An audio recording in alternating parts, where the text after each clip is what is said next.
So masaya sila. Kilala mo siguro ninyo kung sino mga drug lord dito.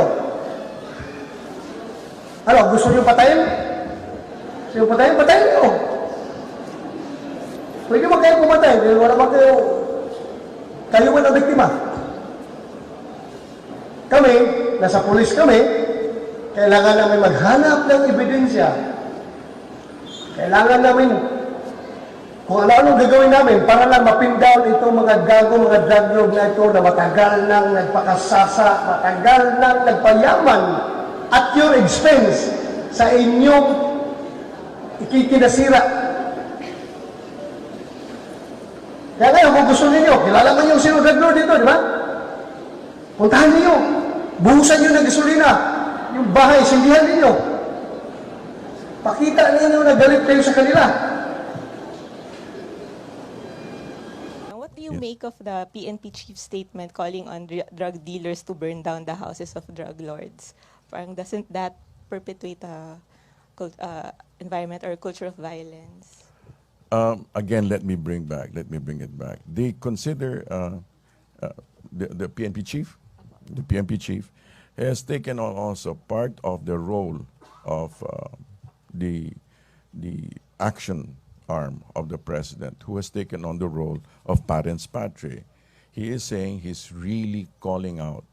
He's really calling. This is a time of crisis. You know, the reason why perhaps people have not fully appreciated how deeply the spread of the drug menace is because it's only now that it's being revealed.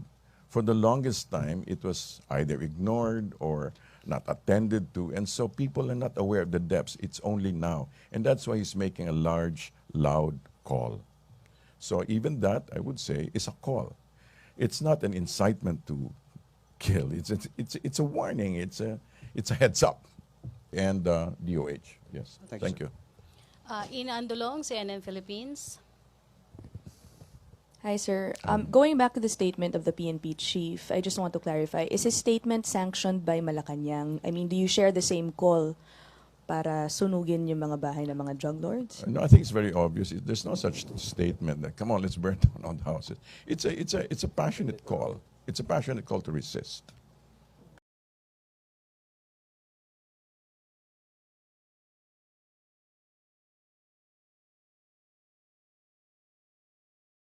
Of the dragon. Pero sabihin ng Ilonggo yourself, sir, kasi sabi mo, well-known doon, do you believe it? Na walang involvement na yung mga audio, na iba yung dragon na sinasabi? I'm not living in Iloilo. Pumupunta lang ako doon at naririnig ko lang na kasi na marami akong parentis man sa Iloilo. So many people link dragon to dikta. The wife admitted na she is known as Dragon. She is known as Dragon daw. She is not that Dragon. Ang masasabi ko lang no na they admitted their their use of marijuana in 1991. So yun lang ang admission. Sir, prior to this interview, we received advisories from your office or your staff that this certain audicta will be meeting you to give you matrix of drug, whatever. So, is this true? And whoever fed this information, totoo ba o hindi? May information silang ibinibigay ngayon sa CIDG. They are being investigated by the CIDG. Nakopol. Ano po? Nakopol. The couple. With their lawyers, of course. So, hintayin na lang natin kung anong sasabihin ng CIDG because doon na ngayon they are being investigated. Sir, ano pong sinabi ninyo sa asawa ni Odicta? Ano yung napag-usapan ninyo? Nakinig lang po ako sa kanya. Di umiiyak kasi siyempre nasasaktan. Nalilito sila. At saka sabi nila bakit they are being persecuted right now na sabi nila hindi naman totoo. So umiiyak. So nakikinig lang ako sa kanya. Nakikinig kami sa kanya. Yung mag-asawa po ako umiiyak. Both. Hindi, yung babae lang. Of course, mga babae nagiging emotional yan. Sir, do you know them personally? Ano? Ako, I don't know them personal. This is the first time that I met this couple. Pero sir, did you expect na them big names? Kasi why meet them in the first place? Alam niyo po, even before I sat as the secretary of the ILG, ang isang lawyer niya was a resident of Coronadal City before. So, kilala kami. So, in last June pa, pumunta na itong lawyer and talk about itong si Dragon o si Udikta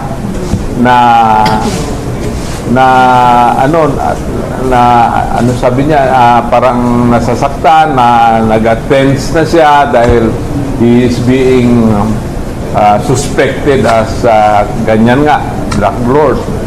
So, ayan, doon ko lang din na nakilala siya through somebody else, through his lawyer. Sir, can you tell us why are they being investigated by the CIDG now? And kanino nang galing yung idea for them to go to the CIDG? Sabi ko kanina, the idea came from the regional director. Oh. Sir, kung hindi sila involved into illegal drugs operations, bakit may mga nagsususpetsa sa kanila in the first place? Kung wala silang kinalaman dyan, bakit may mga tao sa kanila na pinagsususpetsahan sila? According to them, ang mga tao nagsisilos lang sa kanila dahil maganda daw ang kanilang negosyo. Sa taxi, they have 50 units of taxi. They have 75 units of van. At saka may restaurant sila, may pawn shop, may gasoline station. So yun ang sinasabi. So sabi nila, people are just jealous of us. Why are they being investigated by the CIDG? Anong rason, sir, para magpunta sila doon at magpa-imbestiga? Because they are being suspected as drug lords. Sir, yung PNP ba may information regarding when pinukita? May alam ba ang PNP kung involved ba sila sa drugs? Otherwise, why would you implicate someone na hindi naman pala-allege ka? Kung may PNP, Yung PNP ba may information about the pinukita? Itong pumunta nila. I am sure they have information. And the DILG is not aware of this. We know about that. We heard about that. Pero nandito na sila ngayon sa CIDG, sa PNP. So, at saka ang may direct contact sa kanila ngayon are the PNP people, part of the DILG. So, talaga ang maraming alam dito is the PNP. Now, ang maraming alam dito is the CIDG. Kami din kasi, hindi kasi sila local executives. They are not under the DILG, so we have no jurisdiction over them. Private citizens ito sila eh. So wala kaming ibang papuntan kung hindi sa CIDG.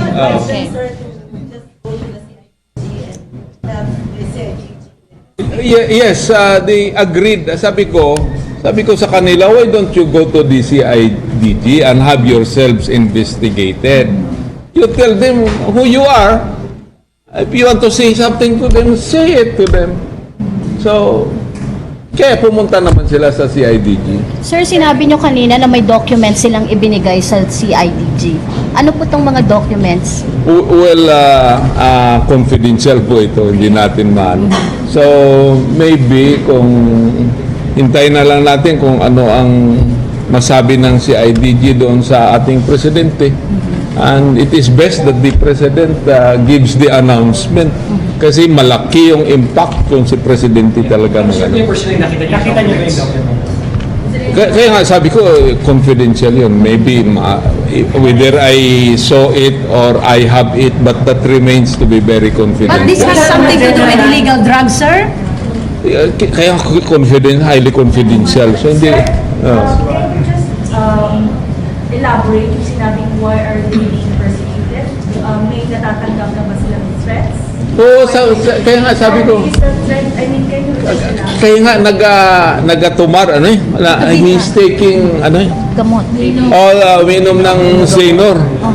Yun, parang to calm himself. Oh, life, threats on their life.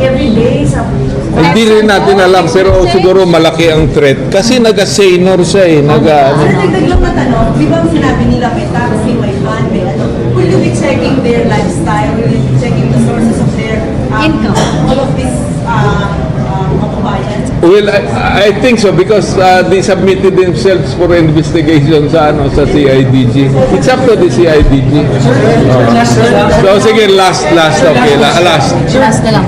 Given that meron siyang confidential documents and they are claiming that they are not involved in illegal drugs, so what does that mean, sir? Well, what does that mean? So, it's up to them, and to the CIDG kung anong mangyari doon sa investigation sa kanila.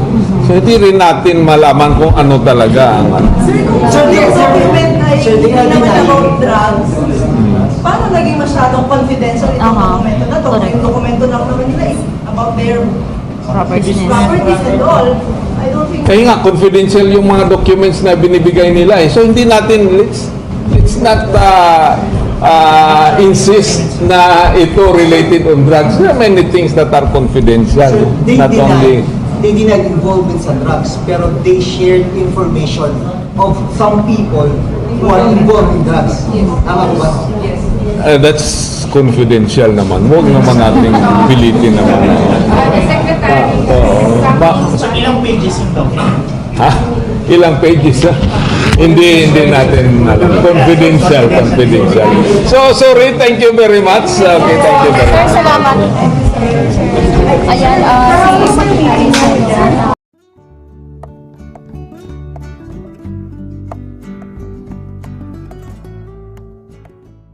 About that. We heard about that. Pero nandito na sila ngayon sa CIDG, sa PNP. So, at saka ang may direct contact sa kanila ngayon are the PNP people o part of the DILG. So, talaga ang maraming alam dito is the PNP. Now, ang maraming alam dito is the CIDG. Kami din kasi, hindi kasi sila local executives. They are not under the DILG. So we have no jurisdiction over them. Private citizens ito sila eh. So wala kaming ibang papuntan kung hindi sa CIDG.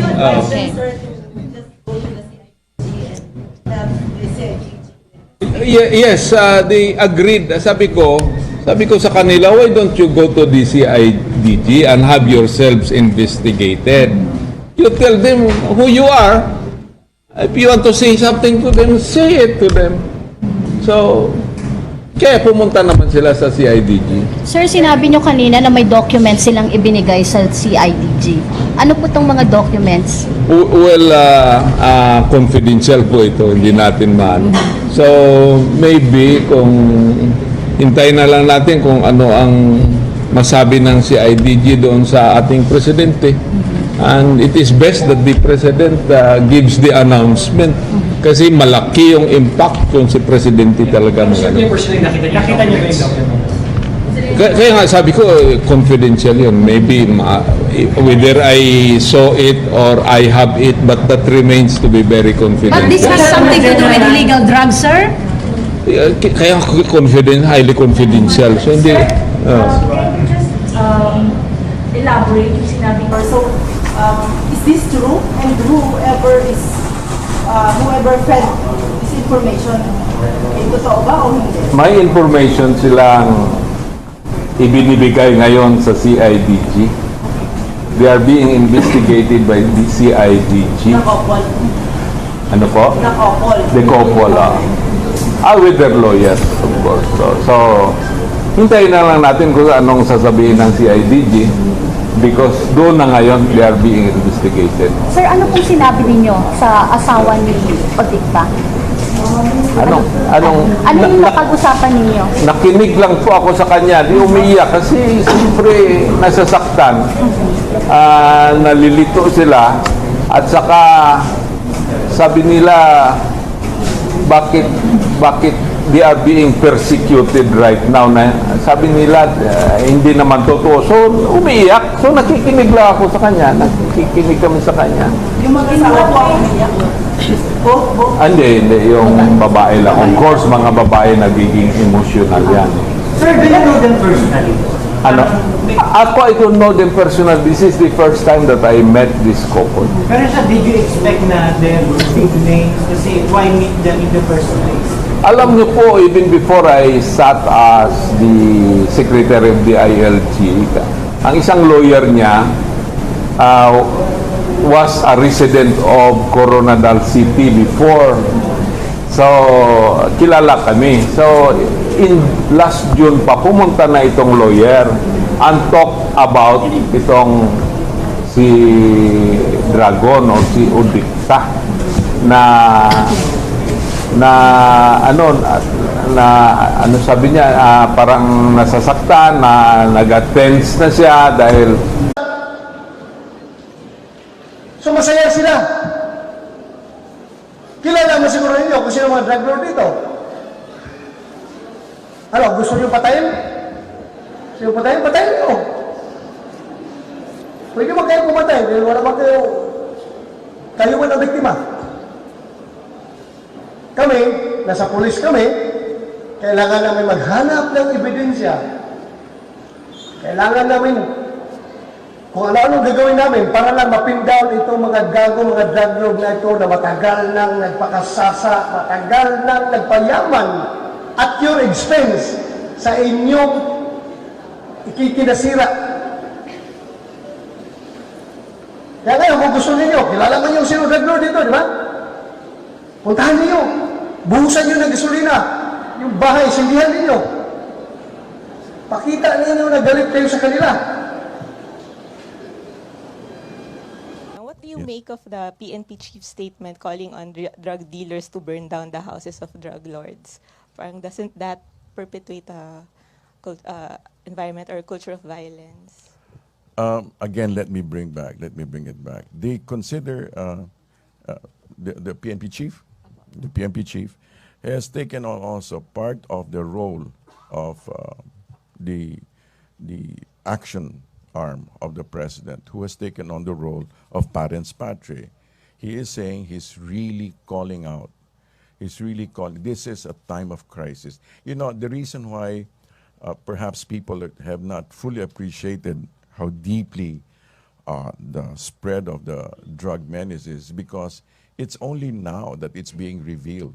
For the longest time, it was either ignored or not attended to, and so people are not aware of the depths. It's only now. And that's why he's making a large, loud call. So even that, I would say, is a call. It's not an incitement to kill. It's a warning. It's a heads up. And DOH, yes. Thank you. Ina Andolong, CNN Philippines. Hi, sir. Going back to the statement of the PNP chief, I just want to clarify, is his statement sanctioned by Malacanang? I mean, do you share the same call para sunugin yung mga bahay ng mga drug lords? No, I think it's very obvious. There's no such statement that, come on, let's burn down all the houses. It's a passionate call. It's a passionate call to resist.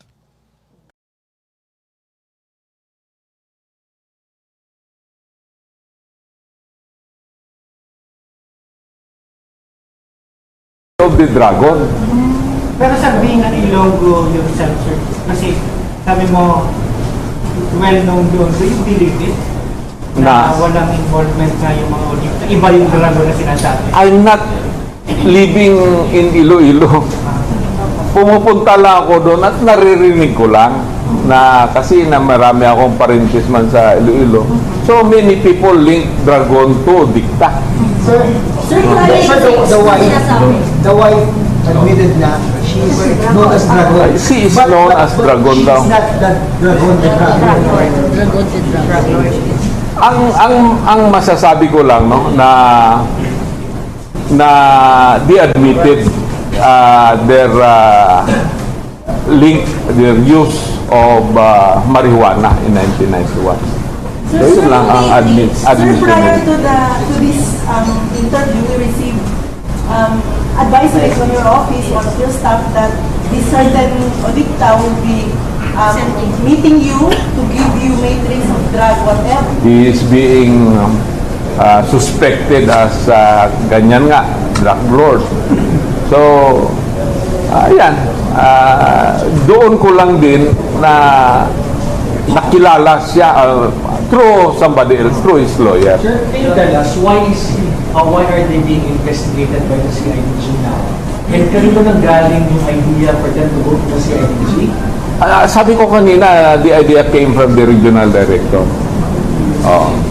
Sir, kung hindi sila involved into illegal drugs operations, bakit may mga nagsususpetsa sa kanila in the first place? Kung wala silang kinalaman dyan, bakit may mga tao sa kanila na pinagsususpetsahan sila? According to them, ang mga tao nagsisilos lang sa kanila dahil maganda daw ang kanilang negosyo.